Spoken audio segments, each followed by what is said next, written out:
इतना कह करके श्रवण कुमार अपने प्राणों को छोड़ देता है। तब राजा दशरथ जी कमंडल में जल भर के जिस तरफ श्रवण कुमार इशारा करता था कि मेरे माता पिता बैठे हुए हैं, उसी तरफ राजा दशरथ जी जल को लेकर के जाते हैं। जब जाते हैं तो राजा दशरथ जी अंधे अंधों के पास में जल को बढ़ाते हैं। तो अंधे अंधे पूछते हैं कि बेटा जल लेकर के आ गई हो? तो राजा दशरथ जी कुछ भी बोलते नहीं, क्योंकि जानते जो हम बोल लेंगे तो अंधे अंधे जान जाएंगे ये मेरा पुत्र श्रवण कुमार नहीं राजा दशरथ है।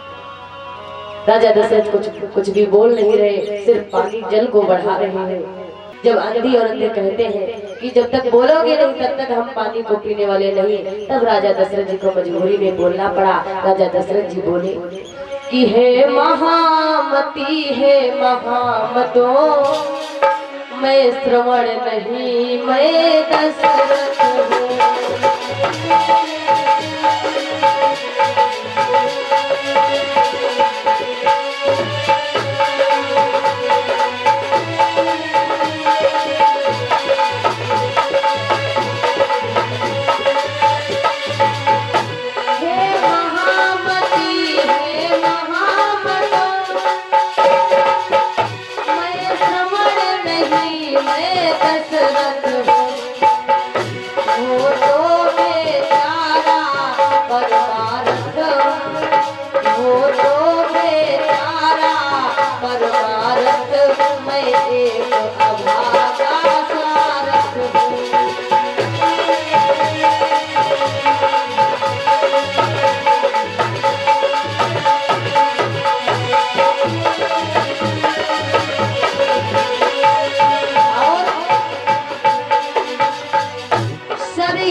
है महामतों में श्रवण नहीं मैं दशरथ हूँ, वो तो बेचारा परमार्थ में एक अभागा सरयू तक मरा बाढ़ से, वो मेरे शिकार के धोखे में अपना ही पैर कुल्हाड़े से कट गया काट के। तब राजा दशरथ जी सारी कथा बताते हैं। तब अंधे अंधे क्रोध में आते, कहते राजा दशरथ से महाराज तुमने जानबूझ करके मेरे पुत्र श्रवण कुमार को समाप्त कर दिया। अब बताओ वही तो था जो मेरे जीने का सहारा था। हम तो पहले से अंधे और अंधे हैं दोनों लोग। अब इतना जीवन हमारा पड़ा है, ये मेरा जीवन कैसे व्यतीत होगा। राजा दशरथ जी क्षमा याचना मांगते कि मैंने जानबूझ करके तुम्हारे पुत्र को नहीं मारा, हिरण्य के धोखे में मैंने तुम्हारे पुत्र को मार दिया।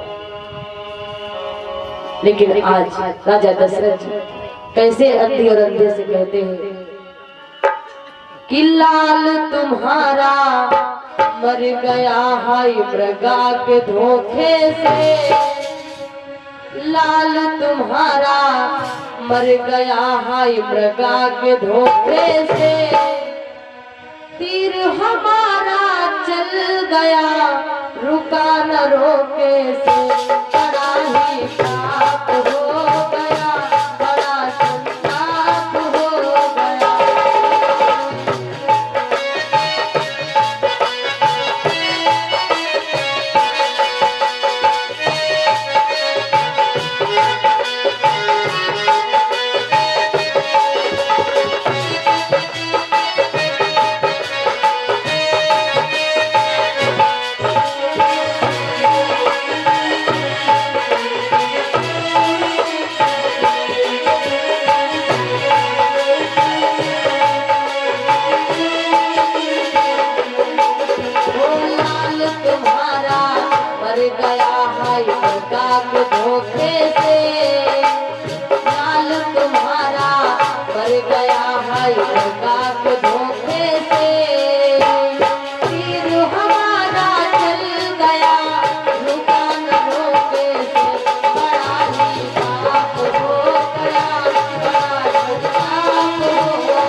कहते से महाराज, अंधा अंधी की आंखों का वो तो नूर निराला था, प्राणों से जो प्यारा था कोई लाल हमारा था।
राजा दशरथ से कहते हैं कि महाराज,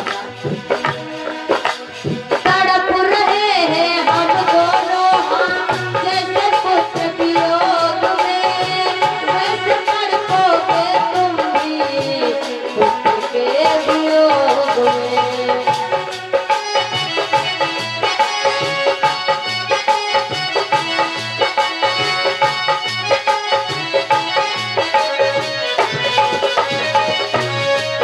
वो तड़प रहे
प्रेम से राधा रानी सरकार की।